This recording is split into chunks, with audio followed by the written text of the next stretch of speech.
information on the potential whereabouts of John Digby Whittaker III, otherwise known as Tripp, the Amherst senior who disappeared right before finals? You think this could be connected with the vigilantes from the fall? The witches? Obviously, the boys showing up at various infirmaries with burns and broken thumbs meant to say bitches. The receptionist finishes her cigarette and laughs. Chapter 1. Amoral Familism. The truth is, I didn't want to go to college at all. Even once we're chugging gas down I-90, west to the foot of the Berkshires, the end of Massachusetts and the beginning of New York, I don't have the overwhelming desire to leave home, and I find myself at the bottom of a tequila bottle. I just wish home were populated with different people. I tried to tell my parents that I didn't want to go to college. I wanted to write books or go to LA and live out of my car until I made it as a big-time director. Several times. The drive up to Middlebury sophomore year.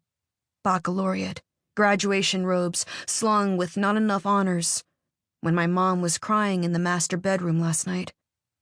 My dad's response, lingering on the edge of Miller-Lite bliss, was the same as before. I'd have to experience college before I could hate it. He doesn't understand.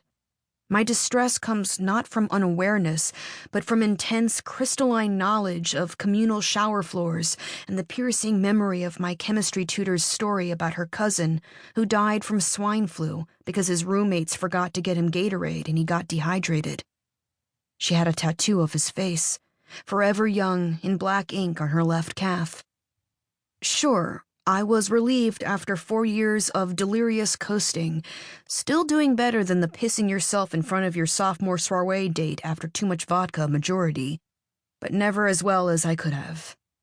Sneaking food into the computer lab behind the 90-year-old nuns' backs and playing with the Adobe suite some donor paid for.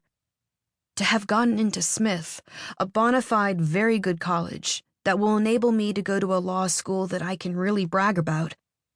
But my desire to do more than scrape by, to have reached some kind of summit on the cliff of my potential rather than just sunbathing on the valley floor, always rises from the dust of Zara's drawer, where we would always hide our report cards before my parents started calling the school and asking for extra copies. In the 2+ hours between home and Northampton, meditating to emo drums and drizzling window views of the remote stretches of the Mass Pike, pines craning their slender necks over the guardrails, I feel nothing but subterranean dread on a day that's supposed to be bursting with the fresh juice of a major life milestone. We reach Northampton. Lesbian couples with strollers, hemp clothing store, yarn emporium. Around 3, and my father is angry.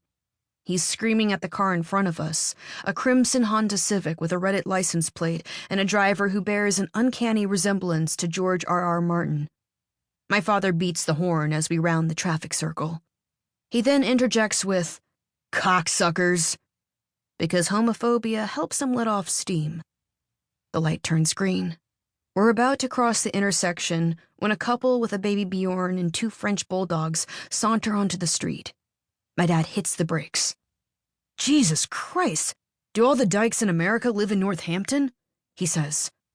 And I remember how the absolute last thing I want to discover is that I'm gay at college, because then I'd be a scarlet-lettered lug.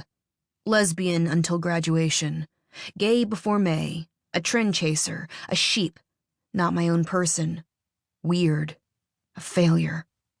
If there's one thing that would deepen my father's frown, that would make things worse than him just ignoring me every time I walk downstairs and say, "Hi, Dad," like I'm a ghost, like I'm dead, it's discovering I'm gay at college.